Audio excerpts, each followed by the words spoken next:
la bendición del Padre, en este caso Jacob, sobre sus hijos. Y ahí dice: os habéis acercado al monte de Sión.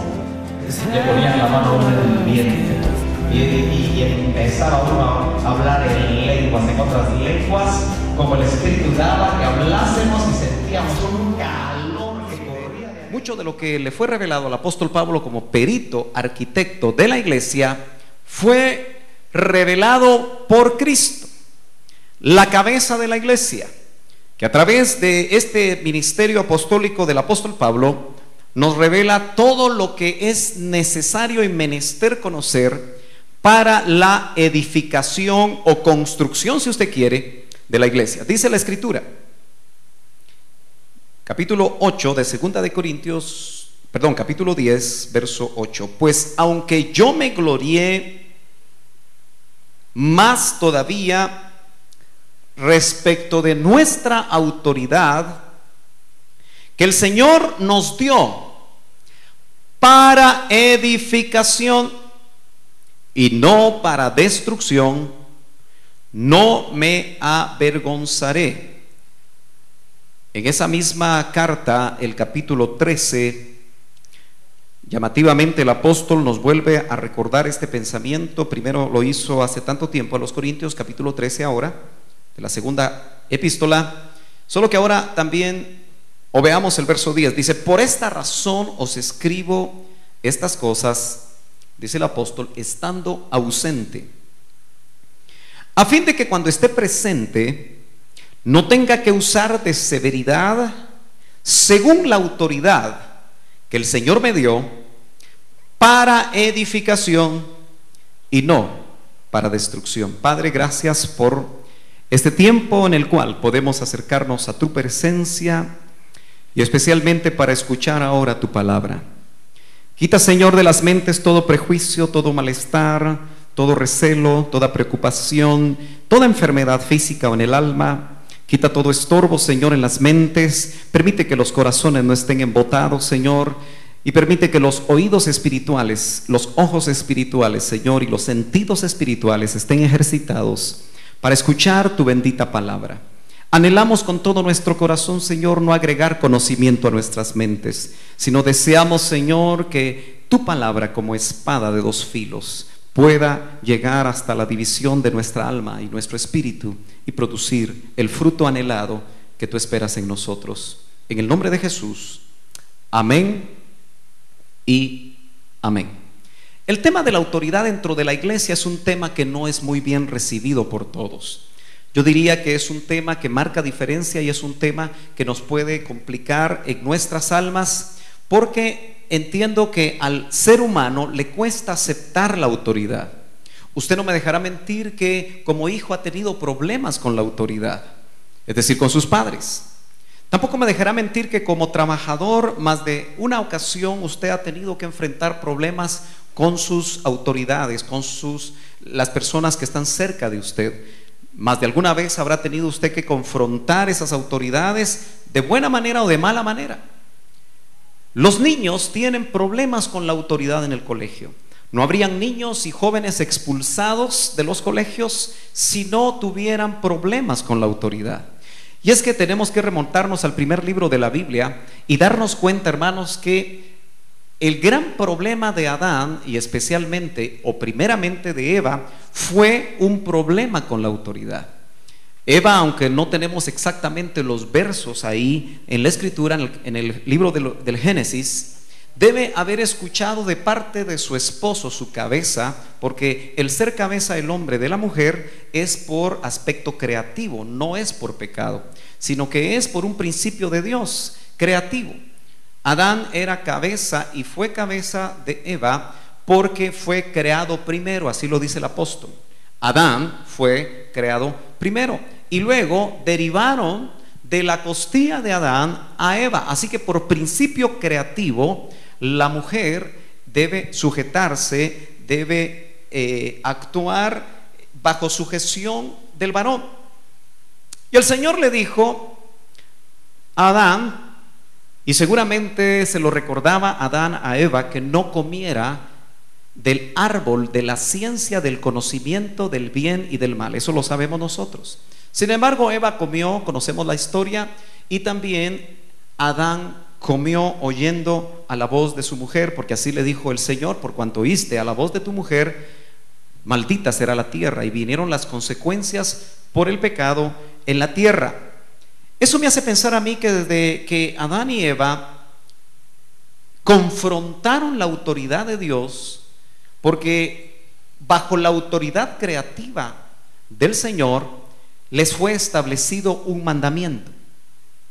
Quiero decirle, y lo vamos a ver en el desarrollo de este tema, que la autoridad forma parte inherente de la naturaleza de Dios. Por así decirlo, Dios es autoridad y la autoridad es Dios.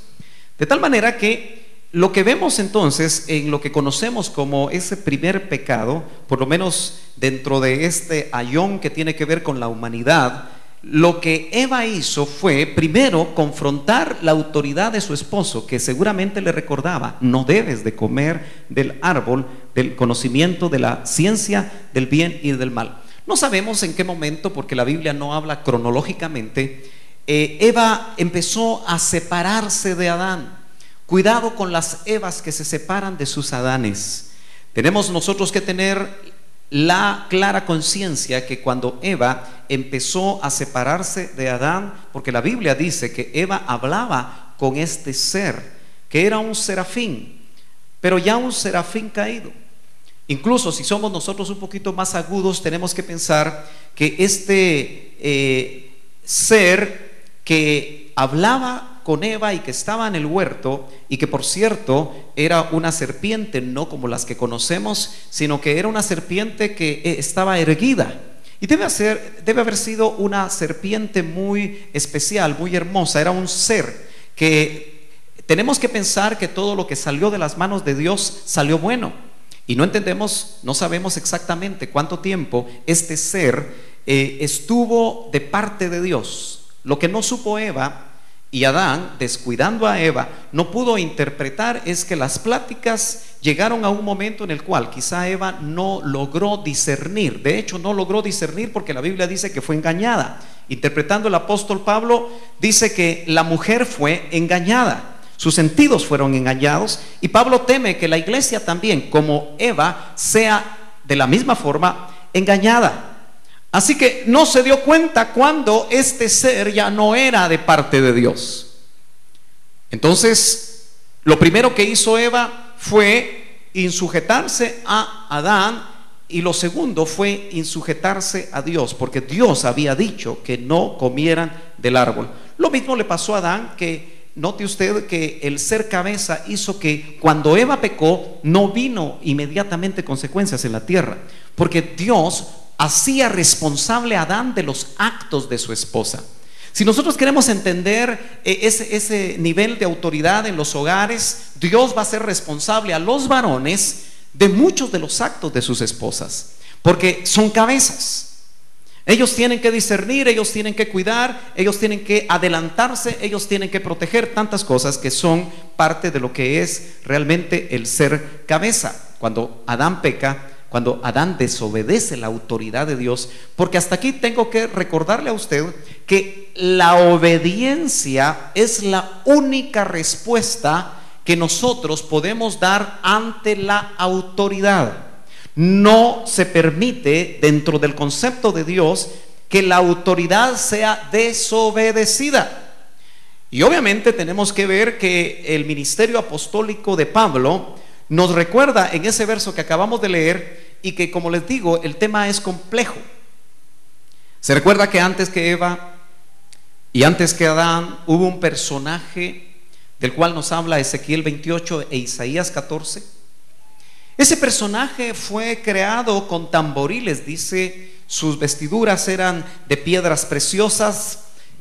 Nos hace pensar, cuando leemos esos capítulos tan misteriosos, tan interesantes, que este personaje, en una eternidad pasada insondable que nosotros no podemos tener una idea clara al respecto, vivía en un mundo mineral, caminaba en medio de las piedras de fuego. Hay un reino mineral que tuvo vida, hay un reino vegetal después que también tuvo vida, y luego un reino animal que tiene vida. Pero ese tipo de situaciones nos hacen pensar y nos hace meditar y recordar lo que el apóstol Ríos nos hablaba acerca de que este personaje fue el primer virrey de la tierra. La autoridad que Dios le delegó a Luzbella o Luzbel era una autoridad delegada de parte del único que puede delegar, porque la autoridad es delegada de parte de aquel cuya esencia es autoridad. Entonces, este personaje, viéndose controlando y dirigiendo y gobernando un área tan extensa, tan especial, dice que se llenó su corazón de iniquidad. No vamos a pensar en el personaje como iniquidad, porque nos meteríamos a algo que no es el tema, pero sí tenemos que saber que la Biblia dice: hermoso eras en todos tus caminos hasta que en ti se halló iniquidad. Así que este ser dijo: subiré a lo alto. Nada más y nada menos que este ser, cuando su corazón fue lleno de iniquidad, atentó contra la autoridad de Dios. En otras palabras, quiso hacerle un golpe de estado a Dios. ¿Se imagina usted cómo este ser, que todavía sigue bajando, porque fue bajado de ciertas esferas, todavía se nota, según Job, que tiene acceso a Dios, pero sabemos que su sitio final, su lugar definitivo será el lago de fuego? ¿De acuerdo? ¿Estamos de acuerdo con todo lo que estoy diciendo? Entonces, hermano amado, quiero decirle que atentar contra la autoridad en el diseño de Dios para la iglesia es un principio satánico.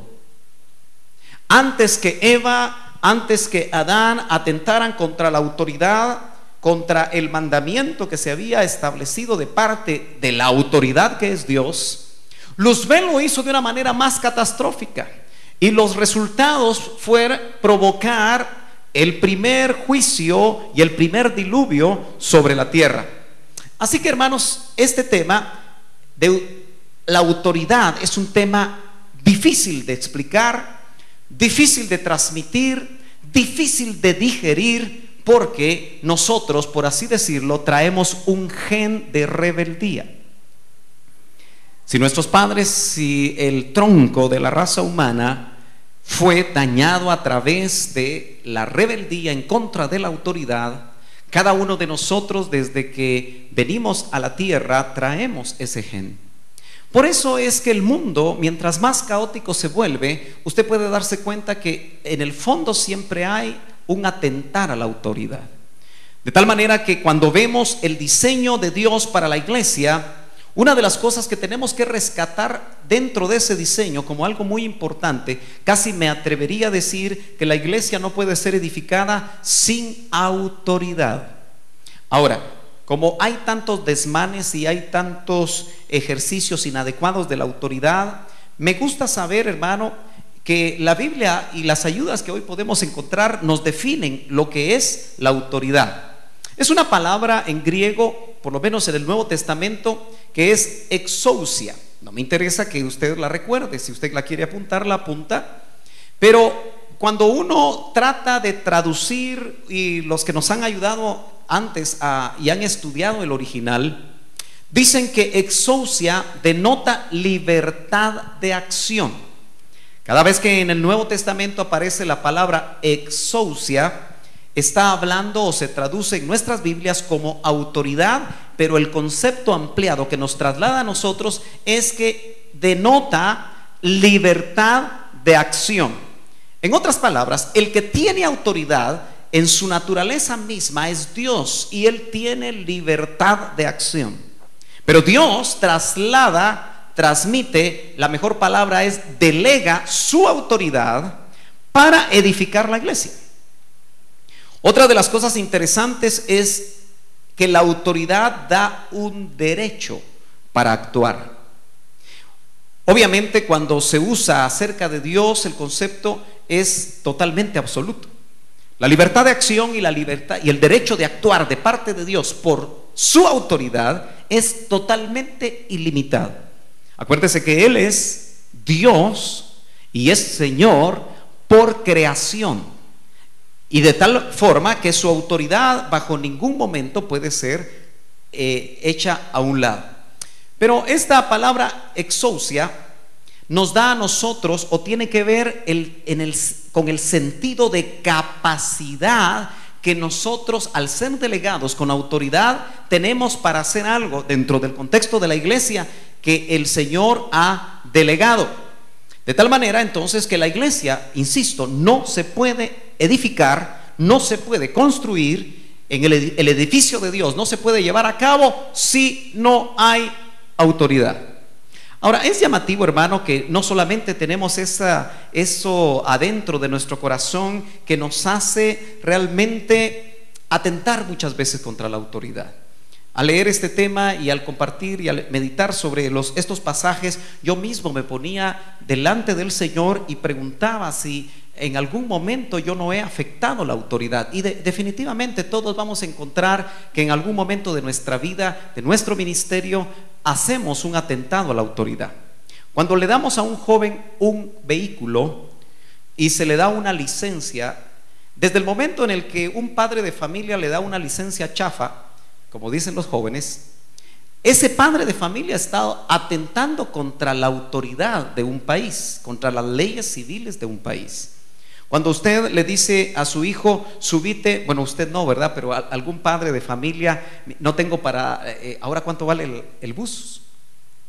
2 quetzalitos, 1 quetzal en algunos lados. Bueno, el Transmetro vale 1 quetzal, ¿verdad? O ya vale más, todavía sigue costando 1 quetzal. Pero yo recuerdo que en mis tiempos a mí me daban 5 centavos para el bus.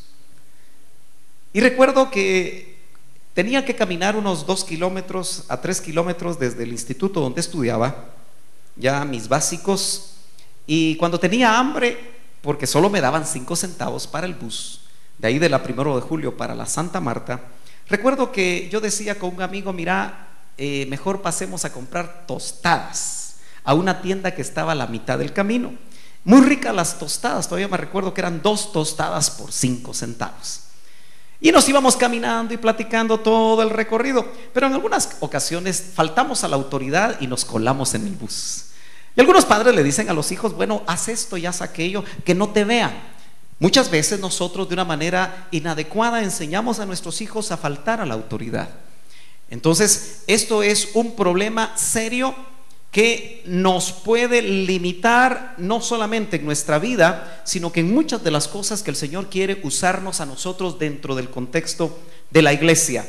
Así que la exousia es una fuerza, es una capacidad, es una competencia, es la libertad de poder actuar, es realmente el símbolo de control, aunque no me gusta usar esa palabra para Dios, porque Dios no controla, Dios gobierna. Es muy distinto el control al gobierno. Sin embargo, la exousia también es una influencia delegada, es una autoridad, es un derecho, dijimos, es ser dueño, es la jurisdicción que tenemos para poder actuar, es el poder, la potencia y es la potestad que tenemos para poder actuar. Con eso en mente, que son apenas definiciones, nosotros tenemos que regresar al texto y ver que el apóstol dice, pues aunque 2 de Corintios capítulo 10 verso 8, me glorié, dice el apóstol, más todavía respecto de nuestra autoridad. El ministerio apostólico tiene autoridad, pero también un ministerio pastoral dentro de una iglesia local le es delegada autoridad. Ahora, esa autoridad no es del apóstol, esa autoridad no es del maestro o del pastor, no es de un ministro, esa autoridad es de Dios delegada hacia el ministro. Entonces note usted que primero tenemos que ver la naturaleza de la autoridad. Viene de Dios, hemos dicho, y me gusta mucho entonces el verso en el capítulo 13 que dice más o menos lo mismo, pero hay un elemento importante al final del verso 10 del capítulo 13 de 2 Corintios. Dice, a fin de que cuando esté presente, dice el apóstol, no tenga que usar de severidad. Cuando una persona y en el contexto de la iglesia, que es lo que más me interesa, aunque estos son principios que usted los puede aplicar en cualquier aspecto donde usted se tiene que enfrentar a la autoridad. Cuando en el contexto de la iglesia un ministro usa de severidad, si tiene autoridad delegada por Dios, es válido, aunque es algo que no nos gusta. ¿Habrá alguien aquí que me pueda levantar su mano que le gusta que le hablen severamente? Hay un personaje, creo que, no sé si es guatemalteco o no, pero aquí hay gente que conoce más de literatura. ¿Severo Martínez de dónde es? ¿Guatemalteco? ¿Severo Martínez? Sí, ok, estamos bien. Tenía la idea, pero no estaba totalmente seguro. Gracias a Dios que usted no le pusieron severo, porque lo deberían haber marcado de una vez con su nombre, ¿verdad? Pero ¿alguno de ustedes ha conocido personas que son severas en su manera de actuar? Bueno, muchos padres han aprendido de mala manera porque fueron educados con severidad. Ahora note usted que dentro otra vez de la iglesia y la edificación de la iglesia, el apóstol Pablo dice que él recibió de Dios la autoridad. Y aquí, por los problemas que se estaban dando en la iglesia de Corinto, que no estaba siendo edificada conforme al plan, yo le quiero recordar a usted que Pablo les tenía que decir a estos hermanos de Corinto del primer siglo: aunque ustedes tengan innumerables maestros, y la palabra original dice 10,000 maestros, para dar la idea de cuántos maestros pasaban por Corinto. Los hermanos de Corinto se habían acostumbrado a oír voces por todos lados y a oír maestros por todos lados. Tengo la impresión de que en el primer siglo, aunque usted no me lo crea, yo creo que ya existía la internet. Yo creo que ya había televisión. Yo creo que ya había radio, porque oían tantas voces como hoy lo escucha la mayoría de cristianos, que el apóstol tenía que decirles: aunque ustedes tengan innumerables maestros, solo tienen un padre.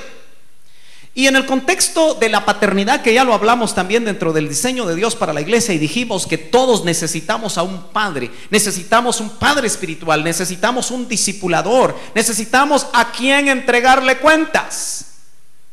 Esa es una palabra que les enoja a los apóstoles de hoy, les enoja a los 5 ministerios de hoy, les enoja a los pastores, les enoja a los ancianos, les enoja a los diáconos y les enoja a las ovejas. Porque a ninguno de nosotros nos gusta entregar cuentas, ¿no es cierto? Cuando su jefe lo llama a usted y le dice: a ver, jovencito, deme cuentas del dinero que usted ha administrado, la persona se pone incómoda, ¿verdad? Si es ordenado, pues no va a tener problemas, pero de todas maneras se pone incómodo.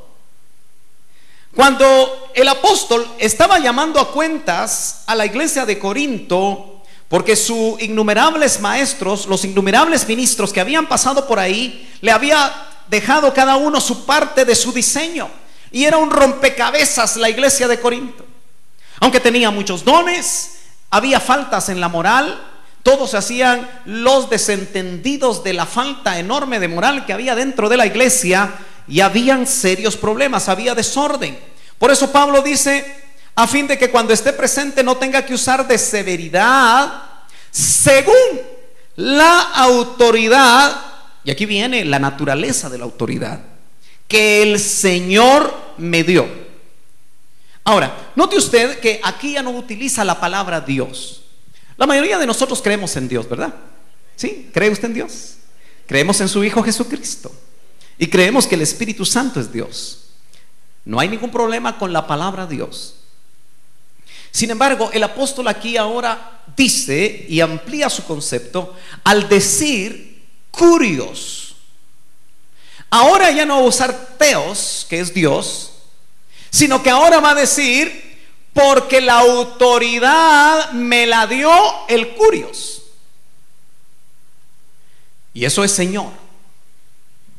Desde muy joven aprendí, y especialmente leyendo un libro de un autor muy especial que lamentablemente en el camino se echó a perder. Pero él escribió un libro muy interesante que llegó a mis manos de joven, que se llama El Discípulo. Ya desde hace mucho tiempo yo he meditado y he sido impactado por el concepto bíblico del discipulado. Por eso puedo decir que realmente yo tuve maestros que me discipularon. Y puedo pensar que me dejé discipular, porque parte del gran problema en la práctica de la autoridad es que la falta de discipulado en el 95% de los cristianos actuales y de los tiempos pasados es que no se dejan discipular. Eso es un problema de autoridad, porque conocer a Cristo como Salvador es fácil hasta cierto punto. Al fin y al cabo es por gracia. Pero dentro del contexto del discipulado, conocer a Cristo como Señor es algo totalmente distinto. Y nadie puede ser discípulo de Cristo si no ha reconocido el señorío de Cristo en su propia vida. Por eso es que decimos tan sencillamente que le creemos y le conocemos y lo experimentamos como Salvador, pero qué difícil es pasar la vida cristiana solo con el Salvador. Porque el que tiene al Salvador termina haciendo lo que quiere, mientras el que ha tenido un encuentro con el Señor, el curios, lo único que puede sujetar es al dulos, es decir, al siervo. Para que haya un curios, tiene que haber un dulos. Y para poder ser dulos tenemos que, hermano, entender que es ser un siervo.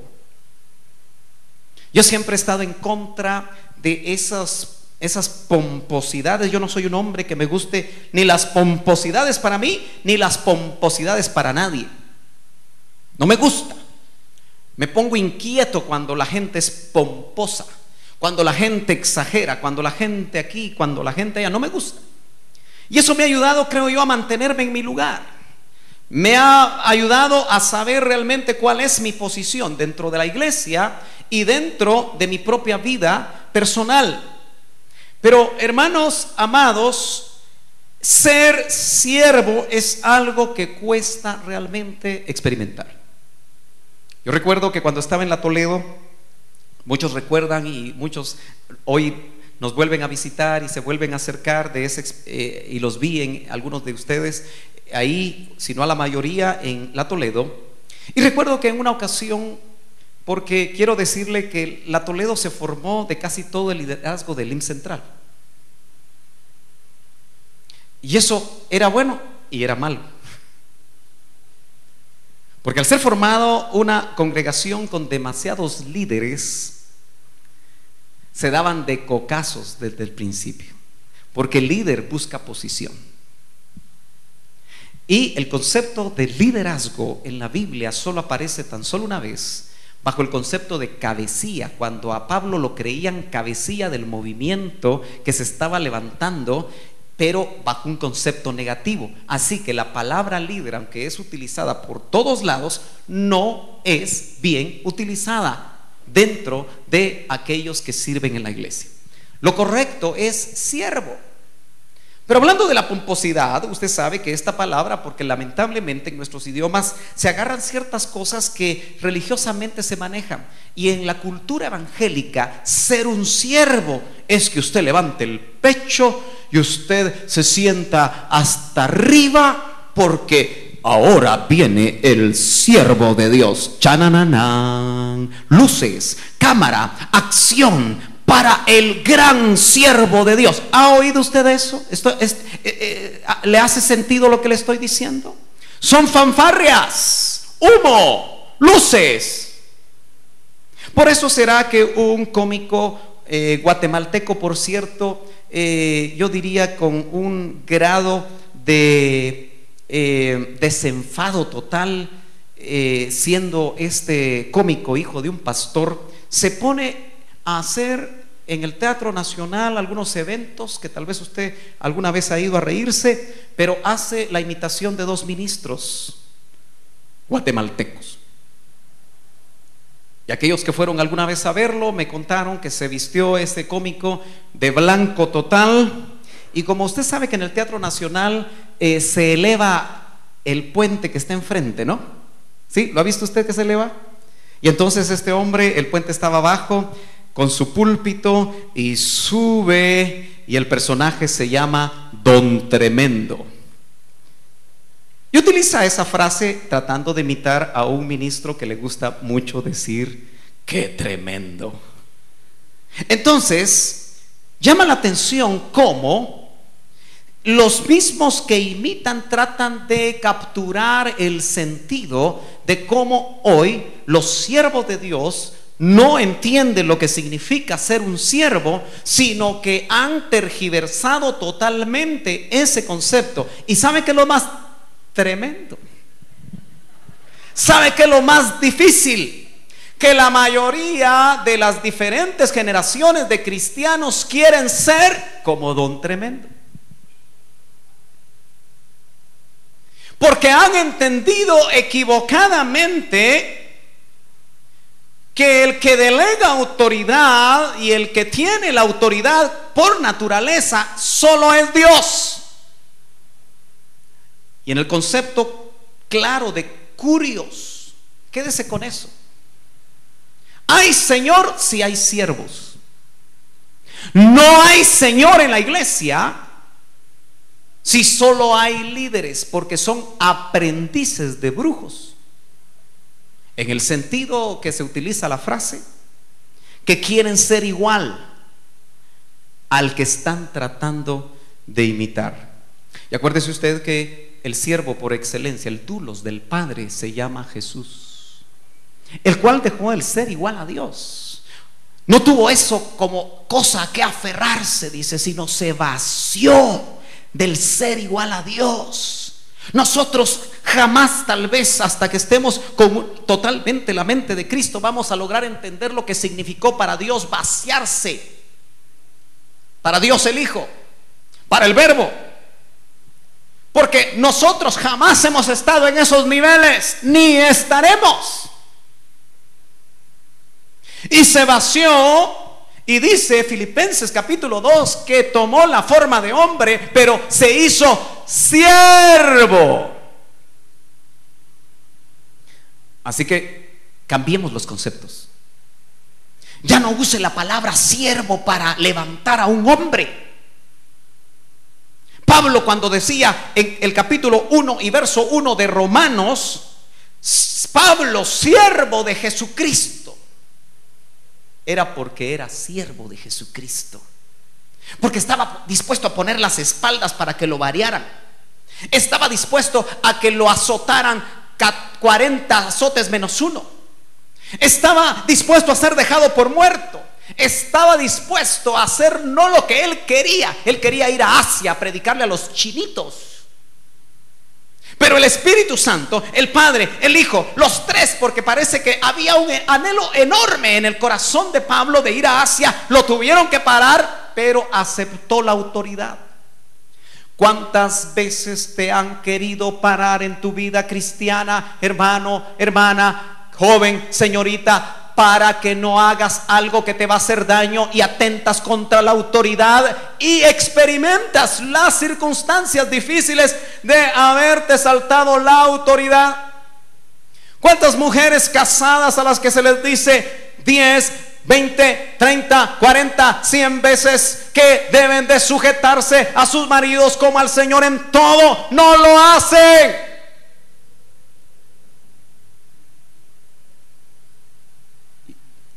Y usted tiene que entender que yo no predico enojado, pero tengo que predicar con autoridad de Dios, porque las consecuencias vienen, amadas hermanas. Jovencitas que son probablemente dentro de poco mujeres casadas, si han vivido un matriarcado en sus hogares, son candidatas a hacer lo mismo en sus casas. Es un atentado a la autoridad. Cuando vemos que la naturaleza de la autoridad viene del Señor, curios, y eso viene de una raíz que es curón. Esa raíz, o mejor dicho, curos, se traduce literalmente supremacía. ¿Cuántas aquí creen que sus esposos son la autoridad en el hogar? No me levanten la mano, porque les voy a tomar una foto. Y cuando venga conmigo a administración, yo le voy a mostrar la foto. Cuando su esposo me diga, es que es insujeta, pastor, yo le voy a tomar la foto. ¿Se acuerda cuando levantó la manita? Pero ¿se ha dado cuenta usted que hay problemas con la autoridad en todos los niveles? Kuros significa supremacía. Ahora, esto le va a chocar a usted, pero si su esposo tiene autoridad en casa y es la autoridad, él tiene supremacía sobre usted, pero no para destrucción, porque dentro de un momento vamos a ver las limitaciones de la autoridad, el objetivo, hacia dónde va dirigida la autoridad, por qué la autoridad nace del mismo corazón de Dios y por qué la autoridad se necesita dentro del seno de la iglesia. Esta congregación, hermano, no ha agarrado un eslogan porque a mí me haya gustado de llamar Iglesia de Cristo Betel, ministerio en casas, porque estoy totalmente convencido, y a veces me quisiera repartir o clonar en 10 para poder ir simultáneamente a visitarlo a su casa. Yo me he dado cuenta que ir a la casa es totalmente distinto de poder estar con usted aquí en el templo. En el templo se forman ambientes. En el templo todos parecemos santos. En el templo de alguna manera agarramos roles, jugamos con roles. Pero es en la casa. Fue lo que me dijo el Señor a mí cuando iniciamos este trabajo. Dime dónde, me dijo, es más difícil ser cristiano. Yo le dije, en mi casa. Pues ahí es donde hay que ir, me dijo. Ahí es donde hay que estar. Ahí es donde hay que compartir. Ahí es donde hay que ministrar. Porque el kuros significa la posesión de poder o autoridad. El título Señor dado al Salvador reposa en su pleno significado sobre la resurrección. ¿Cuándo fue llamado el Señor? ¿Usted se acuerda de aquel Tomás incrédulo? ¿Se acuerda de aquel Pedro inquieto, con un temperamento sanguíneo? Pedro era un sanguíneo, impulsivo. Por eso a cada rato metía la pata Pedro. En un ratito le decían, bienaventurado eres, Pedro, porque esto no te lo reveló carne y sangre. Y por las metidas de pata al ratito le decían, aléjate de mí, Satanás.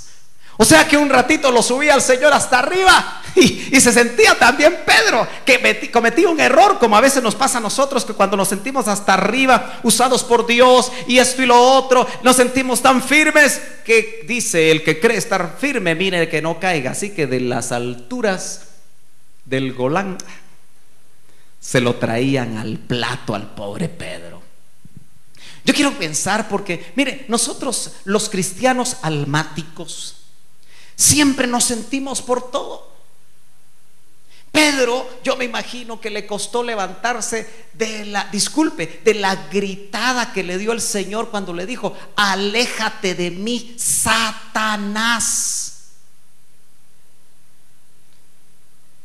¿Cómo se sentiría usted que una autoridad le dijera a usted eso? Fíjese que usted no tendría ningún problema si se lo dijera Jesús. Pero ¿sabe cuál es el gran reto para la iglesia del Señor?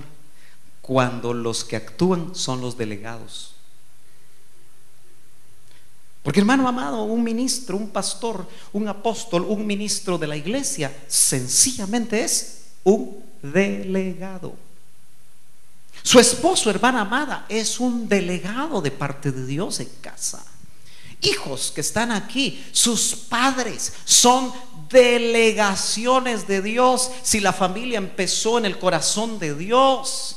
Por eso, qué triste es ver a los hijos dar cosas contra el aguijón y estarse sangrando, estarse dañando cada vez que le juegan la vuelta a la autoridad en sus casas.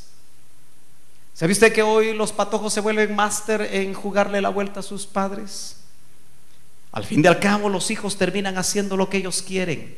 Cuando nosotros hacemos lo que nosotros queremos, hermanos, amados, estamos fuera de la autoridad. Y aquí viene un principio interesante para todos los que servimos y que de alguna manera tenemos algún nivel de autoridad en esta congregación. Ninguno que no tenga un encuentro con la autoridad puede ejercer autoridad. Se lo vuelvo a repetir. Ninguno que no haya tenido un encuentro con la autoridad puede ejercer autoridad. Por eso tenemos que ver rápidamente la delimitación de la autoridad. Ya hemos visto su naturaleza, ahora tenemos que ver su delimitación. ¿Para qué? ¿Cuál es el objetivo? ¿Hasta dónde llega la autoridad? Usted tiene que saber que en el diseño de Dios para la iglesia hay autoridad, pero tiene que saber qué no es la autoridad.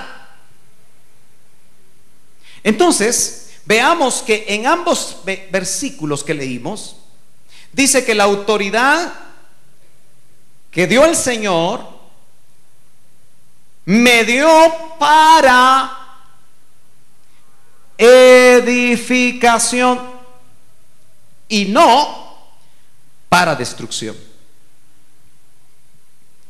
40 años ha sido mi experiencia. Casi me siento como saliendo de Egipto y entrando al Jordán.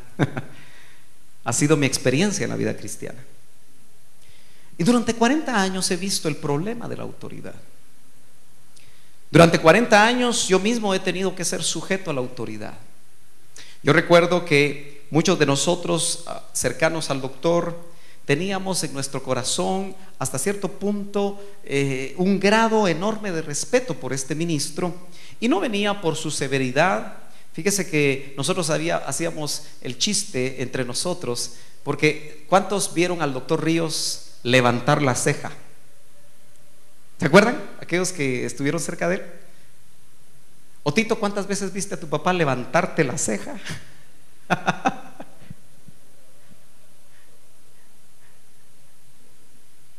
Yo recuerdo que solo una vez me cuadró, porque en el IMSS se usaba ese término, ¿verdad? Cuadrado. Y gracias a Dios aguanté la cuadrada. Recuerdo ministros que se salieron de cobertura después de una cuadrada del doctor Ríos.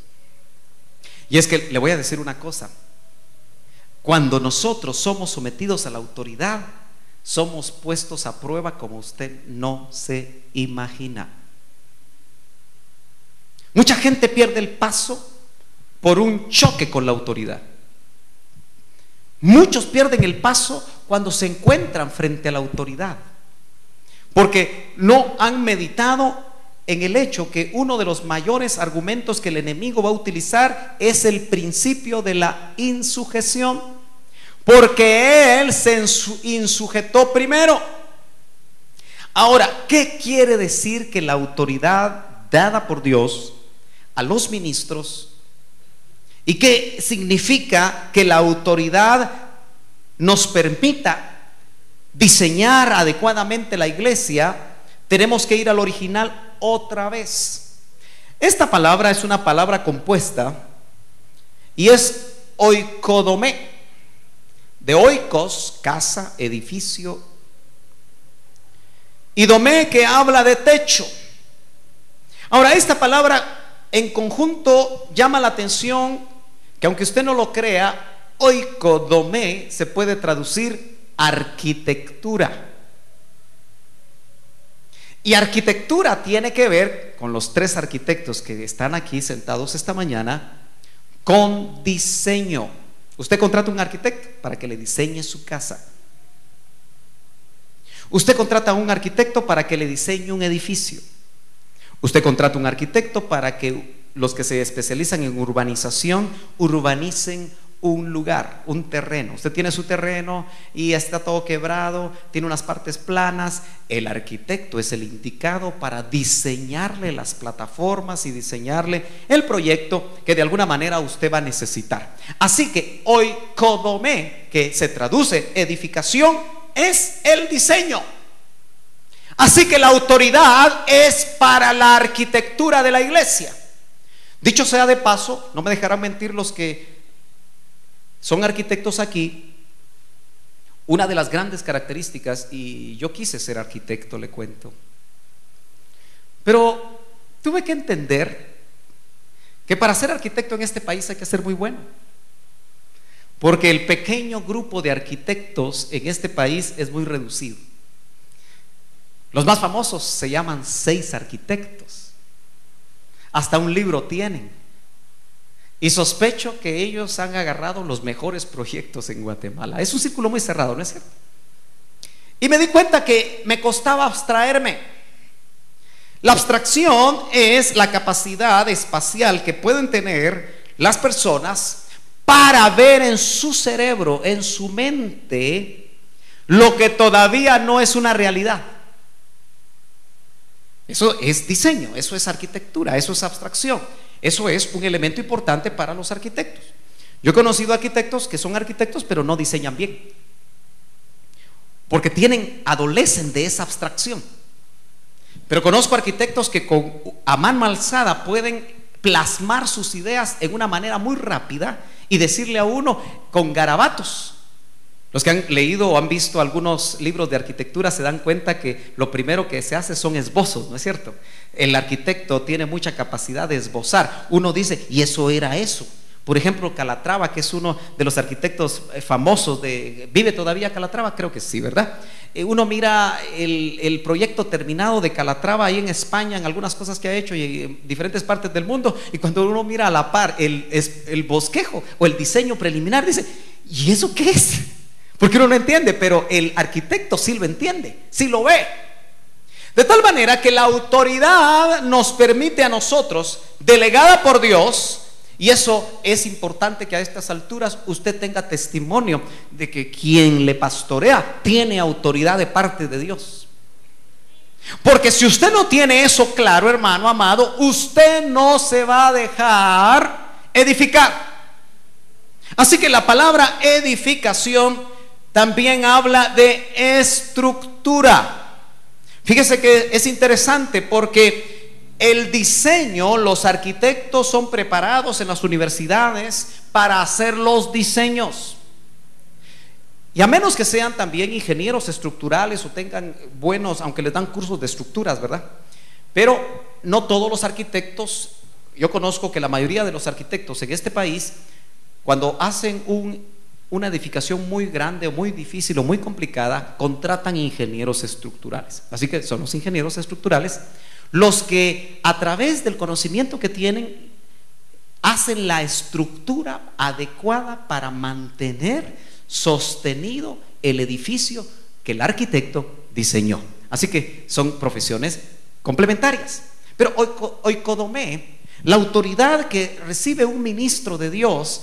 Y por eso es importante, hermano, que nosotros volvamos a entender lo que ya vimos dentro del diseño de Dios. La función verdadera de un genuino apóstol es oikodomé. Ninguno de nosotros, hermano, tiene duda que el apóstol Ríos, como legítimo ministro de Dios, con autoridad delegada de Dios, levantó un edificio. Yo no sé si usted se considera piedra de ese edificio. Yo no tengo ningún problema de considerarme piedra, aunque sea piedrita de ese edificio. Pero fue precisamente el aceptar su autoridad sobre mi vida, especialmente trasladada por medio de la palabra que le revelaron, porque al fin y al cabo el diseño de Dios que está en la Biblia es a través de la palabra. Yo aquí no le estoy hablando de criterios humanos. Yo no le estoy diciendo, con todo el respeto que me merece el pastor que pastorea acá y el pastor que pastorea allá, que son nuestros vecinos y que Dios los bendiga, yo no estoy interesado en decirle cómo ese pastor y ese pastor está edificando la iglesia, porque quizá me encontraría con criterios humanos. Yo espero, hermano amado, no usar criterios humanos para edificar la iglesia en este lugar, una iglesia local. Entonces, la autoridad es para edificar. Y me llama la atención que cuando dice no para destrucción, es la palabra griega totalmente opuesta a oikodomé. Si oikodomé es levantar un edificio, poniendo los cimientos, poniendo las columnas, poniendo todo en su lugar de acuerdo a un diseño, la destrucción que habla ahí, que tiene que ver con apolión, que tiene que ver con el verbo griego apoleo, habla de demolición. ¿Cuántos han visto un programa Makeover? Me parece que se llama. ¿Así se llama? ¿Makeover? ¿Cómo? ¿Es qué? Stream. Ya ve, aquí hablan inglés. Stream Makeover. Bueno, me gusta ver ese programa porque aparte de ser muy interesante lo que presentan de las familias que están en necesidad, nosotros quisiéramos con mi familia que vinieran aquí y que nos hicieran una casa, fíjese. Especialmente ahora que tuvimos que dejar nuestra casa, pero no han venido aquí. Entonces, estos hombres les gusta hacer lo primero que hacen es demoler, ¿se ha dado cuenta? Y lo hacen de muchas formas. Y lo hacen hasta chistoso y a veces le ponen hasta dinamita a la casa. Pues el concepto de demolición es el totalmente opuesto a edificar. Está muy enraizada la idea de edificar. Entonces, la autoridad se puede usar para construir o se puede usar para destruir. Y lamentablemente todo aquel que en la iglesia de Cristo le han dado autoridad delegada puede caer fácilmente en el error de usarla para destrucción. Así que usted tiene que ser cuidadoso que las autoridades delegadas que usted tiene sobre su cabeza realmente utilicen esa autoridad para edificarlo o para destruirlo. Uno de los grandes problemas que tienen los ministros en las iglesias locales cuando hay ovejas que se van es que no son maduros. Las ovejas no le pertenecen al pastor, porque el príncipe de los pastores se llama Jesús. Usted no me pertenece a mí, hermano. Yo soy delegado de parte de Dios para ministrar su vida si usted se deja. Porque si usted no se deja, no voy a violentar su vida, su familia, su personalidad, mucho menos, porque el que es el curios nunca lo hizo. No encontramos un solo pasaje en los evangelios ni en el Nuevo Testamento donde el Señor obligó a alguien a hacer su voluntad. Recuerdo un ministro, pastorea en Guatemala actualmente, que contaba así riéndose.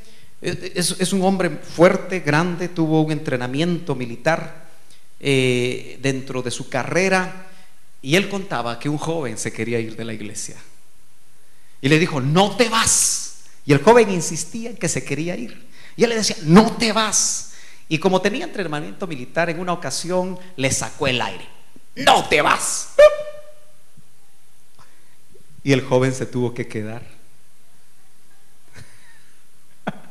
¿Será ese un buen ejercicio de autoridad, hermano? Si fuera así, yo tendría que aprender karate. ¡Ya! Porque acá hay muy grandotes. No es así. La autoridad para edificar nuestra vida, en los minutos que me quedan, hermano amado, quiero que usted me acompañe a 1 Corintios, ahora capítulo 14. Vamos a leer unos versos muy rápidamente. Hoy voy a hacer lo que hizo Maco en la escuela dominical, pues cuando el tiempo se le había ido, leer muy rápido los versos. Pero dice: yo quisiera que todos hablarais en lenguas, pero aún más que profetizarais, pues el que profetiza es superior al que habla en lenguas, a menos que las interprete, para que la iglesia reciba oikodomé. Ya vimos que los frutos y los dones del Espíritu Santo están dentro del diseño de la iglesia. Los dones son las capacidades que el Espíritu Santo da para edificar la iglesia. Así que cuando usted habla lenguas y esas lenguas se interpretan, usted está haciendo oikodomé. Cuando yo predico, estoy haciendo oikodomé, solo que no a todos, solamente a los que se dejan. Uno como ministro no se puede engañar que todos los que están escuchando lo están haciendo. A veces se oye, pero no se escucha. Luego, ahí mismo, usted puede ver en el verso 12 del capítulo 14 de 1 Corintios, dice: así también vosotros, puesto que anheláis dones espirituales, procurad abundar en ellos. ¿Por qué yo continuamente lo ando puyando a usted? Hermanos, profeticen. Hermanos, déjense usar en lenguas. Hermanos, interpreten las lenguas. Hermanos, dejen que el Espíritu Santo los use con una palabra de ciencia, con una palabra de sabiduría, porque todos los dones son para oikodomé, para edificar. Cuando usted se deja usar por el Espíritu Santo, usted está haciendo como una espátula, usted está haciendo como una cuchara, usted está haciendo como un asadón, cualquiera de esas herramientas que sirven para la construcción. Usted está haciendo uno de esos instrumentos para edificar la iglesia. La autoridad es para edificar, pero a veces la autoridad puede y tiene derecho, tiene libertad de acción para hablar incluso severamente. Yo todavía me sigo preguntando, ¿cómo va a actuar usted cuando yo lo tenga que cuadrar?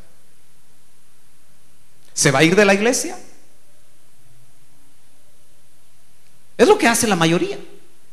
Los turistas dentro de las congregaciones, porque hay gente turista, le ha dado la vuelta a las iglesias de su ciudad o de su pueblo y ya están por la segunda vuelta.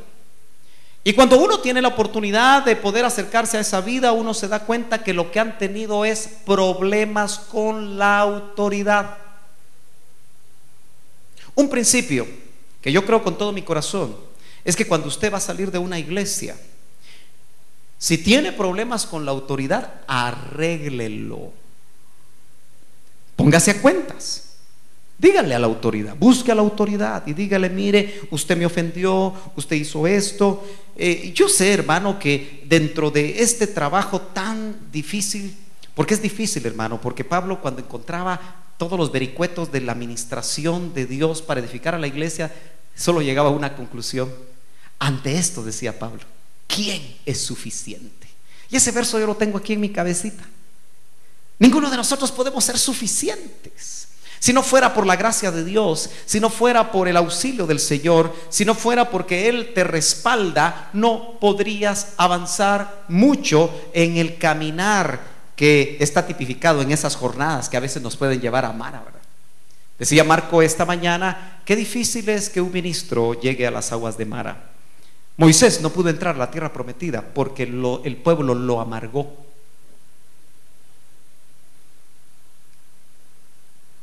Porque esa fue la excusa que dio cuando golpeó la roca.